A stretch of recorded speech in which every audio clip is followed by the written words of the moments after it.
Buenos días, buenas tardes, buenas noches, dependiendo de la hora en la que nos estén escuchando. Bienvenidos sean ustedes a otro programa más aquí en Proyecto Grado Cero. Y pues hoy tenemos el privilegio de platicar con un doctor sumamente interesante y ahorita vamos a ir conociendo un poco más de él. Vamos a hablar con Mario Sabán. Él es doctor en filosofía, doctor en antropología y doctor en psicología. Y ahorita se encuentra en México mucho para presentar el último libro que acaba de hacer y aparte creo que va a dar algunos cursos sobre la cábala, un estudio psicológico sumamente interesante que está presentando. Buenos días. Buen día. Yo empezaría con una pregunta que, partiendo de la idea que mucha gente no conoce, dos cosas que creo que son claves para entender mucho su trabajo. Uno, usted es sefardí. Sí, así es. Yo soy descendiente de los judíos españoles que fueron invitados a partir por los reyes católicos en 1492. Bueno, es lo que se llama la expulsión de los judíos de España, ¿no? Sí. Así es. Y se va a Argentina. No. Las familias que en 1492 empiezan a deambular luego de la expulsión, muchas se van a Marruecos, otras a Portugal, otras al sur de Francia, Italia. Mi familia indudablemente se va a Turquía, no sé todas las ramas, claro, pero mi padre nació en Esmirna, en Turquía, y mi padre con mi abuelo y su familia luego en la década del 50 se van a Argentina, así que yo nazco en Argentina, pero podía tranquilamente haber nacido en Turquía. Y en Argentina integra tanto mi padre como mi abuelo la comunidad sefaradí, de la cual fui yo miembro, y en el 2002 para mi primer doctorado en filosofía paso a Barcelona y actualmente vivo en Barcelona.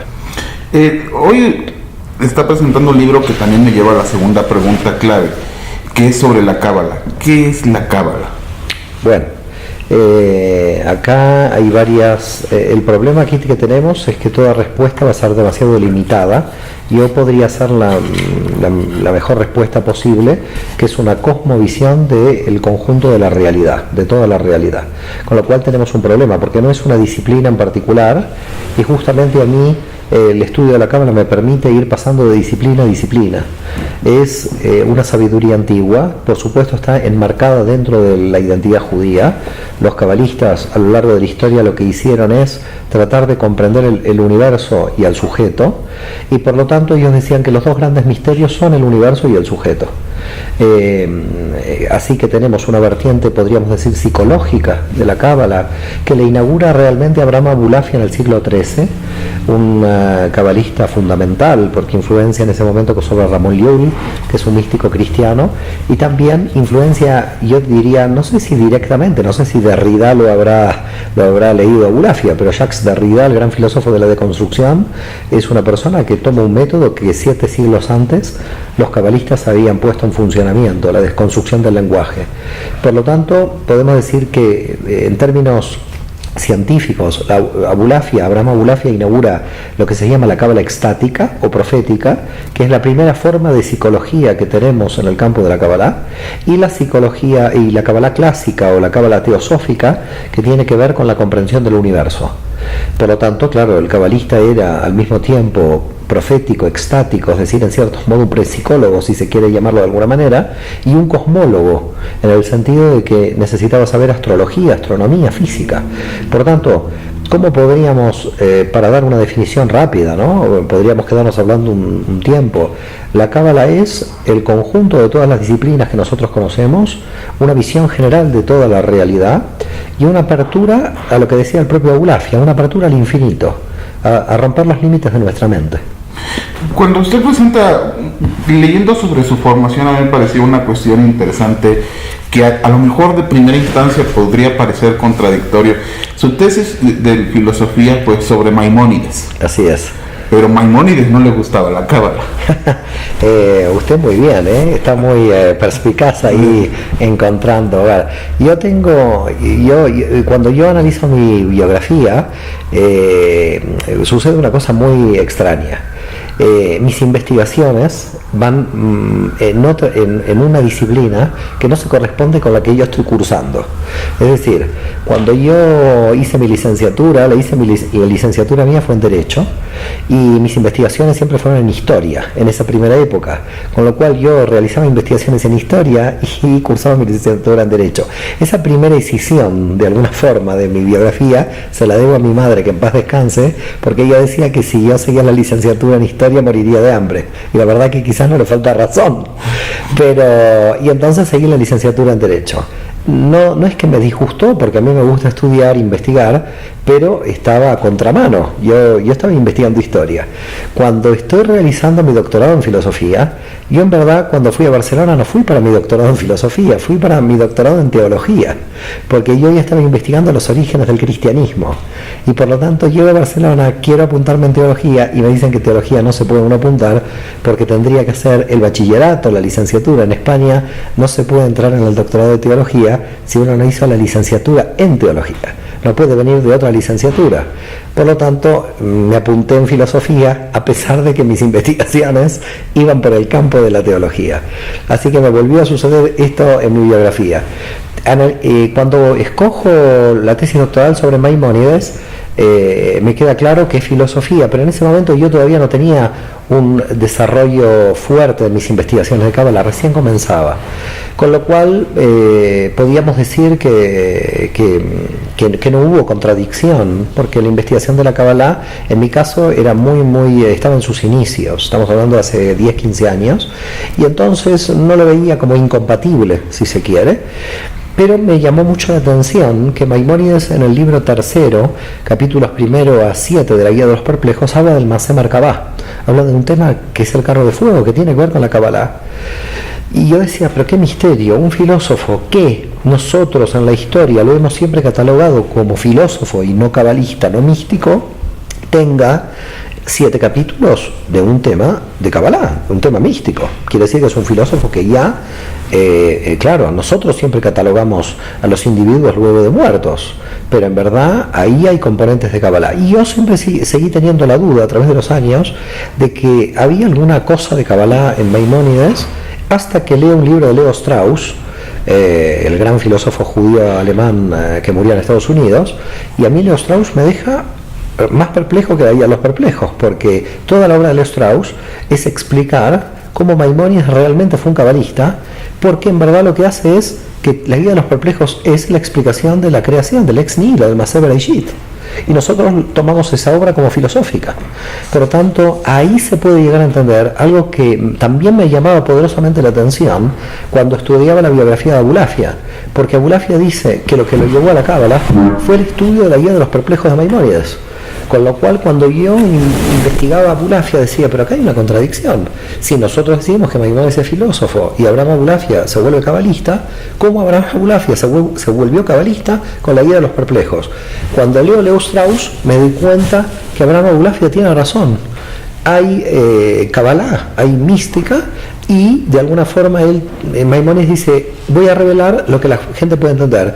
Claro, es una mística mezclada con Aristóteles, pero no creo que no haya componentes de mística en Maimónides, y Leo Strauss, a mi modo de ver, lo ratifica.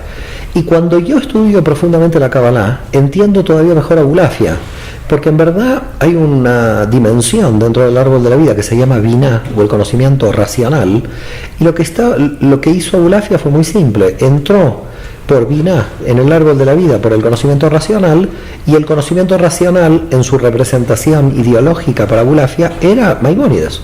Por tanto, la Guía de los Perplejos tiene 7 capítulos del Masé Merkabah. La Guía de los Perplejos para Leo Strauss tiene un componente místico porque está analizando el Masé Bereshit, el misterio de la creación, y para mí tercer punto y la prueba fundamental es que Abulafia puede interpretar la Guía de los Perplejos en términos de la Kabbalah. Con lo cual ahora tenemos un gran problema, a mi modo de ver, con Maimónides, porque a pesar de que yo no lo puse en la lista de cabalistas, probablemente pudo haber sido cabalista, porque lo que tiene el cabalista es que estaban todos ocultos, que la cábala se estudiaba oculta. Entonces mi pregunta con Maimónides es, ¿pudo realmente Maimónides llegar a estudiar profundamente o partes de la cábala y realmente ser genuino y no haber revelado. Es decir, nosotros lo consideramos filósofo porque no reveló la cábala y por lo tanto fue un cabalista secreto y por lo tanto un digno cabalista, porque los demás cabalistas fueron cabalistas que se revelaron.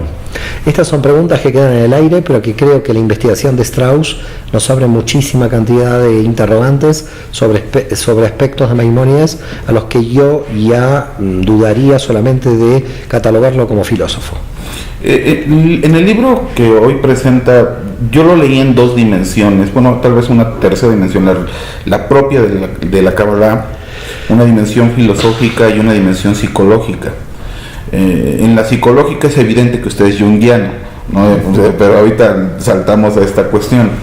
A mí me llamó mucho la atención, y hay dos personajes recientes del estudio de la Kabbalah que usted los menciona, que sin duda alguna son importantes y que a lo mejor tienen que ver con su segunda tesis cuando habla de San Pablo, que es Gershom Scholem y Jacobo Taubes. ¿Qué tan importantes son estos personajes en la apropiación de la Kabbalah hoy en día? Bueno, Gershom Scholem es clarísimo, porque Gershom Scholem es el gran historiador de la Kabbalah, el que inaugura en la época moderna las ciencias. Gershom Scholem tiene una biografía muy interesante. Tenía un hermano nacionalista alemán, era de una familia judía, pero había un hermano nacionalista alemán que quería morir por Alemania. De hecho, no sé qué pasó con el hermano, si finalmente murió antes de la Guerra Mundial y no sé si llegó a morir en la Shoah. Y después tenía otro hermano que era bastante liberal y él se volvió sionista porque entendía el problema y el proceso en Europa que se estaba avecinando con el nazismo, ¿no? Pero él entiende el judaísmo, Gershom Scholem, desde un punto de vista místico, y él quería llegar como al núcleo del judaísmo. Y en ese sentido yo sigo profundamente esa misma huella en el sentido de la búsqueda de cuál es el núcleo duro o el núcleo fundamental. Y cuando uno llega al núcleo duro, no solamente en el judaísmo, sino en otras espiritualidades religiosas, se encuentra que el núcleo duro es la mística. Es decir, si uno quiere llegar profundamente a sentir la experiencia religiosa, realmente tiene que entrar en la mística, no se puede quedar en lo exotérico, en la formalidad, en la liturgia, que con todo respeto muchísima gente se queda en la liturgia, y aquí no hay una acusación a aquella gente que se queda en la liturgia, porque la Cábala dice cada uno se tiene que sentir feliz en su nivel, pero la pretensión del buscador espiritual debe ser llegar a las últimas consecuencias posibles de su propia capacidad mental, y por lo tanto lo que tiene que hacer es llegar hasta el núcleo de lo que considera duro. Y Gershom Scholem, yo entiendo que hizo la mayor y en ese momento más grande investigación sobre la historiografía de la Kabbalah, abrió unas compuertas increíbles de un pensamiento que nosotros creíamos que por la ilustración era mágico, y ahora con la física cuántica nos damos cuenta que tenía otro tipo de racionalidad. Es como muy curioso, ¿no? Todo el materialismo del fines del siglo XIX y del XX, del darwinismo, Freud, acusaban prácticamente de que todo lo simbólico era mitológico y que toda la fuerza simbólica de la realidad era una ilusión mental. Y ahora nos damos cuenta que nosotros no estamos entendiendo la realidad, y que la física cuántica nos está diciendo básicamente que la realidad no la podemos aprender y que cuando intervenimos la distorsionamos. Por lo tanto, yo creo que lo simbólico al final tuvo más potencia en el fondo, tenía más potencia o más verdad, y lo que se considera mitológico o pensamiento mágico, si se quiere. Taubes es otra realidad, si se quiere, también por supuesto de esta tradición alemana. Taubes tiene conmigo, por supuesto, una gran conexión, o yo realmente tengo con Taubes, ¿no? Taubes conmigo, ¿no? Sí, porque yo le admiro esa capacidad de entender el judaísmo en San Pablo.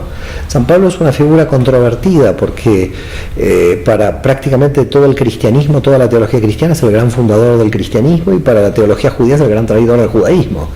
Y cuando yo hago las investigaciones sobre el judaísmo de San Pablo, claro, la demostración era que era un judío universal, lo reapropio por el judaísmo, me enfrento a sectores judíos ortodoxos que lo tratan como traidor a lo largo de la historia, sigo la línea de Taubes pero la profundizo, Yo creo que Taube es muy joven, quizás podía haber profundizado más sobre la figura de San Pablo, y a partir de aquí también quedo en medio de la polémica, porque al sacarle el carácter cristiano de alguna forma también a Pablo, porque ya habíamos llegado a una conclusión en las investigaciones, ya el cristianismo ya había aceptado que Jesús era judío, cosa que ya había sido un gran avance en la aceptación de alguna forma religiosa, ¿no? Decir que Jesús era judío hasta la década del 50-60 todavía no era fácil, y el Concilio Vaticano II creo que hizo un buen trabajo de diálogo interreligioso. Pero básicamente San Pablo siempre quedaba fuera de la discusión. San Pablo es el creador del cristianismo, se decía. Es el que lleva a África todo esto. Por eso, entonces, pero cuando uno ve que lo que quería hacer San Pablo era ampliar el judaísmo a los gentiles sin las restricciones nacionales de la identidad judía, uno lo que está pensando es que amplía el judaísmo, lo quiere reformar, pero en ningún momento aparece el cristianismo. De hecho, no hay iglesias cuando existe San Pablo. San Pablo va a las sinagogas y estos están hechos de los apóstoles. Por lo tanto, la investigación de Taubes, y que yo he seguido en parte y en cierta forma interpretado en algunos puntos de modo diferente, pero básicamente es la misma línea, es que ahora se pone en jaque toda la historia del cristianismo a partir del siglo I, porque en el siglo I lo que se puede ver son judíos mesiánicos, no hay cristianos todavía. Por lo tanto, la definición de cristiano se lleva al siglo II. Pero claro, se pone también en juego qué es la ortodoxia cristiana, porque la ortodoxia cristiana, si quiere ser profundamente ortodoxa, en el fondo es judía. Ahora, como había comentado usted, tiene una parte muy fuerte de psicología en este trabajo. ¿Hasta dónde, cuando uno se mete a estudiar desde la psicología esta cuestión, nos damos cuenta, por ejemplo, que Freud desdeñaba la cuestión de la religión, pero Jung no? Y Jung decía que, este proceso de la religión derivaba de un inconsciente colectivo. ¿Hasta dónde Mario Sabán está de acuerdo con Jung y en dónde se separa con Jung? No es que Mario Sabán se separe de Jung, es que lo que hace Mario Sabán es investigar la cábala y ver qué diferencias tiene la cábala de Jung. Es decir, no hay una posición de interpretación mía, sino hay una posición de entendimiento de la cábala, en donde la cábala podría estar trascendiendo la cuestión junguiana. Y para mí el punto clave entre lo que podríamos llamar lo junguiano y la cábala es que lo junguiano es metafísica, mientras que la cábala es física. Aquí hay un elemento clave que se tiene que entender, es decir, hay universos de la cábala más allá de la mente. Por lo tanto, la cábala trabaja en el universo físico. Es decir, la cábala lo que haría es decir, en cierto modo, que Einstein tiene, todo lo físico, la física moderna, tendría que decirnos algo sobre nuestra neurología y por lo tanto hay una superación de la metafísica. Si se quiere, es una metafísica, porque para nosotros Jung todavía era muy freudiano, en el sentido de que él seguía siendo una persona reduccionista de la mente, con el inconsciente colectivo como opera en la mente. A nosotros en Cábala no es que no nos interesa cómo el inconsciente colectivo opera en la mente, nos interesa cómo la mente está diseñada para tomar esa energía cosmológica del inconsciente colectivo en términos físicos, fuera de la mente. Por lo tanto, yo te diría, soy junguiano en metafísica, pero soy cabalista en física, y por lo tanto queda claro que Jung ya en este punto no puede avanzar. La cábala no es que no avanza, la cábala ve como una sabiduría integral la realidad del universo, y por lo tanto ya va a elementos de física real, de la ciencia física. Por lo tanto, yo diría que una cosa es el carácter cosmogónico de lo que el inconsciente colectivo pone en la mente, y por lo tanto esto es lo junguiano, mientras que la cábala sale de la mente hacia el universo y entra en física, y no se le puede pedir que haga física a Jung.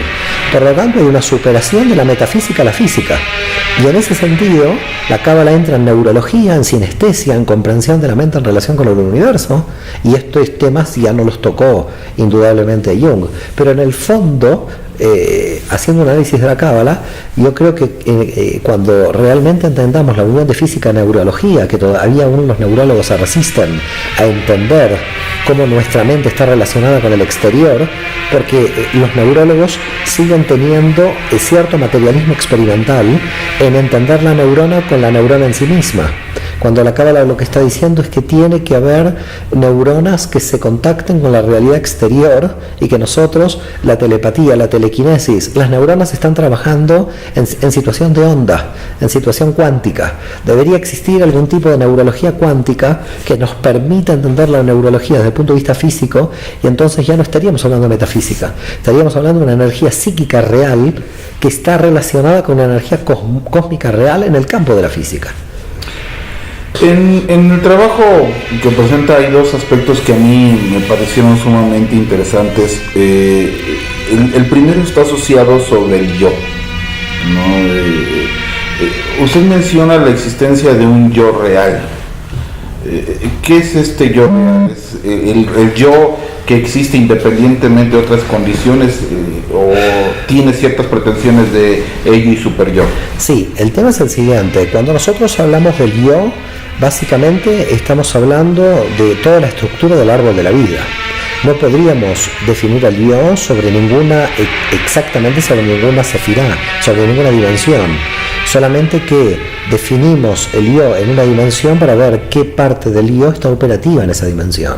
Cuando Freud está analizando el ello en la pulsión animal, las pulsiones animales, para nosotros sería como el yo corporal en el nivel de Malhut, en el nivel más bajo de la realidad de percepción en el universo de Yetzirah.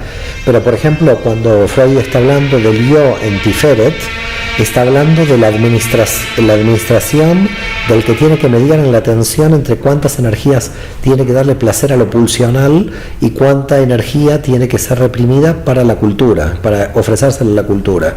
Y entonces para Freud la tensión humana nunca desaparece, básicamente porque el individuo siempre puede darle más placer al ello, a su pulsión animal contra la cultura, o puede darle más a la cultura y ser más represivo de su placer animal.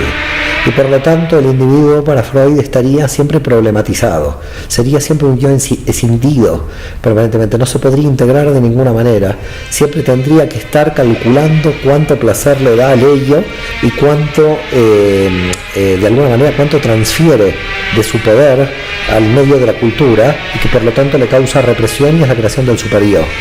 Y entonces nosotros desde la Kabbalah no entendemos el yo como mediador de esto. Por supuesto, hay una mediación hacia el mundo inferior entre lo instintivo y lo cultural, pero esa no puede ser una definición del yo real, porque hay dimensiones mucho más altas.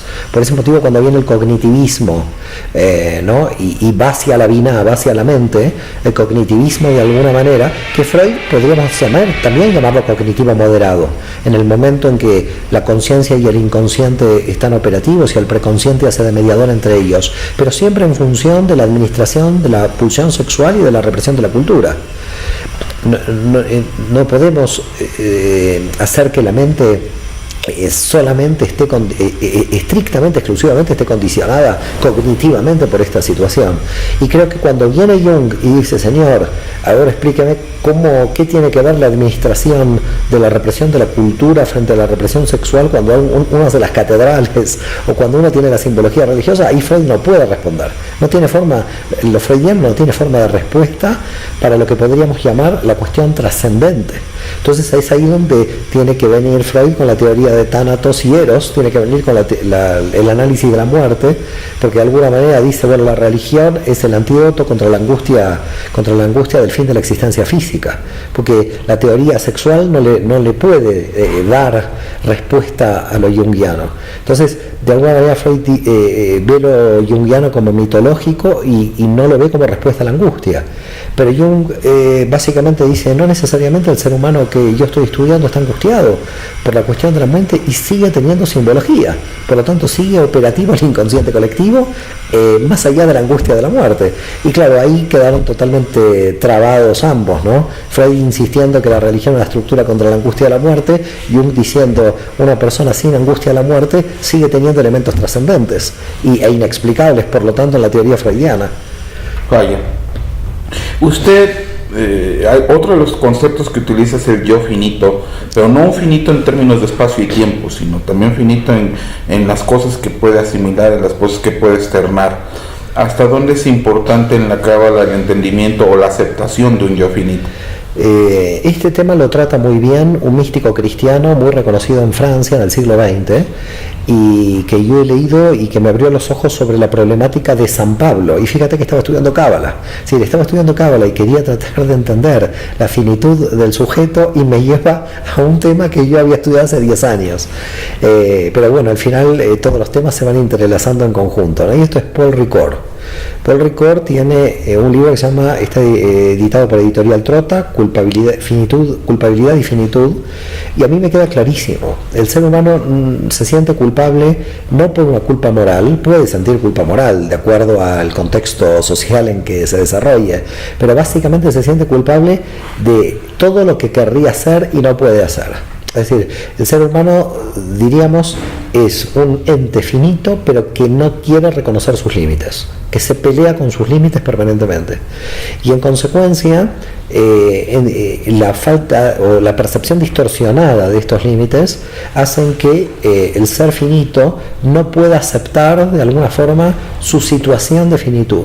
Entonces habría una tensión, y me parece que esta tensión es una tensión realmente fuerte, que podría explicar gran parte de la cábala aplicada a la psicología. ¿En qué sentido? Lo finito tiende a expandirse, por definición, pero sabe que no se puede expandir eternamente, sabe que siempre tiene un límite. Tiene que reconocer límites transitorios de expansión, pero al mismo tiempo que reconoce los límites transitorios de expansión, ya está creando estrategias de superación de sus propios límites. Por lo tanto, para mí esta es la tensión básica de la finitud que explicaría el concepto de vasija de recepción, el concepto de cli dentro de la cábala. Nosotros somos una estructura que necesitamos los límites, porque necesitamos descansar en los límites, pero que no nos gustan los límites porque necesitamos superarlos, los límites.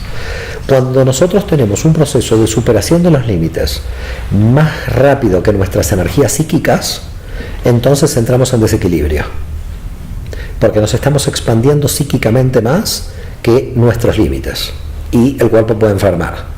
Por lo tanto, el ser humano tiene que reconocer los límites en ese momento, se angustia por no poder seguir, tiene que aceptar la situación en que se encuentra el ente finito, retrotraer sus energías a la estructura en que se encuentra, para luego en pocos meses o en pocos años volver a tener un sentido de expansión. En definitiva, podríamos decir, así como el bebé sale del útero por un sistema de contracción, nuestra vida finita es un sistema de contracción permanente. Estamos insatisfechos con lo que somos, porque queremos ser algo más de lo que somos, pero nos puede desequilibrar esa expansión al yo potencial, y por lo tanto porque tenemos que redefinir los límites de la nueva estructura de identidad. Quiere decir que tendríamos una doble problemática en la expansión de la identidad. Expandimos nuestra identidad con esfuerzo, pero al mismo tiempo no sabemos dónde poner los límites para redefinir la identidad donde la hemos expandido. Usted toca un tema que a mí me gustó mucho y que creo que es un tema problemático en términos de cualquier religión. Habla primero del vacío lo divide en dos, el exterior y el existencial, pero también habla de un concepto que, si bien se hablaba de las religiones hindúes, las religiones modernas como que no les gusta mucho hablar de esto, que es la nada. ¿Cómo lidia la cábala con la nada? La cábala tiene un concepto para mí perfecto de la nada, porque la nada es el todo. Vamos a tratar de explicar, porque decirlo así es fácil, pero luego hay que explicar. Antes de la creación del espacio-tiempo existía el infinito. En el infinito, que nosotros en hebreo llamamos Ein Sof, tenemos la luz de la Ein Sof, Ora Ein Sof, que sería energía infinita dentro del infinito. La energía infinita dentro del infinito es una luz que no puede nunca verse, dada su infinitud. Una luz de energía infinita es imposible de captar por nadie. No hay nada que la pueda captar, dado que cualquier cosa que la pueda captar queda destruida automáticamente dentro de la infinitud de la luz. Una luz infinita no se puede ver y por lo tanto es pura oscuridad. Este es el concepto de nada. La nada es la totalidad de la energía infinita, a tal grado de potencia que no hay nadie que la pueda percibir, por el nivel de potencia, porque es una potencia infinita. Se nos va un poco nuestra mente en este punto. Pero cuando se crea el espacio vacío, cuando se crea el universo, la teoría del Big Bang, pero nosotros tenemos en la cábala la teoría del Tzimtzum, nosotros tenemos dos situaciones. Entramos en el mundo de la dualidad. Tenemos una situación que existe el universo, existe el vacío, las energías se vuelven finitas, alguien las puede captar, puede haber receptor y puede haber emisor, pero al mismo tiempo sigue existiendo el universo finito fuera de los límites del universo de la nada. Por lo tanto, en el infinito tenemos un total nivel de energía infinita que produce la no captación de esa energía y energías finitas dentro del universo. Todo lo que podemos hacer nosotros es tratar de entender qué pasa dentro del universo. Para tratar de entender qué pasa en el infinito, tendríamos que entender el contenido de la estructura, el contenido sustancial de la energía en la finitud para ver de dónde viene el infinito. Por lo tanto, podríamos tener un espejo en el mundo finito del infinito y ahí terminamos como Hermes. Y Hermes tenía totalmente razón, lo que hay abajo hay arriba. A lo mejor la pregunta que le voy a hacer es injusta, pero creo que es una pregunta importante. Usted, como ha estudiado la Cábala desde el punto de vista filosófico, la ha estudiado desde el punto de vista antropológico y desde el punto de vista psicológico ahora con esta obra, ¿cuál es la versión que más le complementa? Yo creo que el problema, claro, vuelve otra vez lo junguiano neoplatónico en mí. Yo creo más en el orden simultáneo que en el orden sucesivo. Y tu pregunta está en el espacio-tiempo, en el orden sucesivo, cuando en realidad nuestra experiencia está en el orden simultáneo. Entonces, contestar esta es que me metes en el orden del espacio-tiempo y me quieres hacer volver a Aristóteles, cosa que me voy a negar. Por lo tanto, tengo que reformular la pregunta. Yo creo que en cada una de las épocas de la vida de la persona se contienen a su vez los potenciales de la próxima. Por lo tanto, yo te diría que es como una cáscara del huevo, no se van rompiendo cáscaras. Y creo que todas pertenecen al mismo sistema, solamente que uno va cogiendo un nivel de profundidad en la experiencia y va entrando en otra disciplina. Pero yo creo que cada disciplina responde al mismo proceso. Es el mismo proceso el que une todas las disciplinas. En esta línea de lo sucesivo, ¿qué seguiría? Bueno, es complejo porque en este momento mis investigaciones van hacia la teología, es decir, en cierta forma me reconcilio con lo que no pude hacer hace 10 años, y ahora sí me reconcilio de un modo todavía más profundo porque lo voy a hacer desde la mística. Mi idea es avanzar sobre los nombres de Dios, sobre todo el tema de los nombres de Dios, los mantras meditativos. Yo creo que tenemos que hacer un trabajo de explicación de lo que es la meditación en todos los niveles, y por ahí, digamos, puede que continúe. De todas maneras, yo creo que toda la Kabbalah presenta un campo muy amplio de análisis y estudio. Una sola persona es imposible que en la vida pueda llegar a ver todas las capas que hay. Creo que, y yo me siento aún impotente, no sé si lo podré hacer, si ya Dios me dará vida para poder llegar a esos niveles. Yo creo que hay dos cuestiones centrales en donde hay que avanzar para entender mejor la realidad. Insisto que es, y lo que se va a desarrollar en el futuro, y yo creo que en tiempo presente ya queda claro, tenemos que insistir en que exista más investigación en física y tenemos que insistir en que exista más investigación en neurología. Yo creo que las neurociencias son fundamentales. Las neurociencias se están acercando a la comprensión de lo que son los estados meditativos o los estados alterados de conciencia, y creo que en el fondo, si se profundizaría en el futuro tanto la neurología como la física, podrían llegar a comprenderse mejor las cuestiones místicas.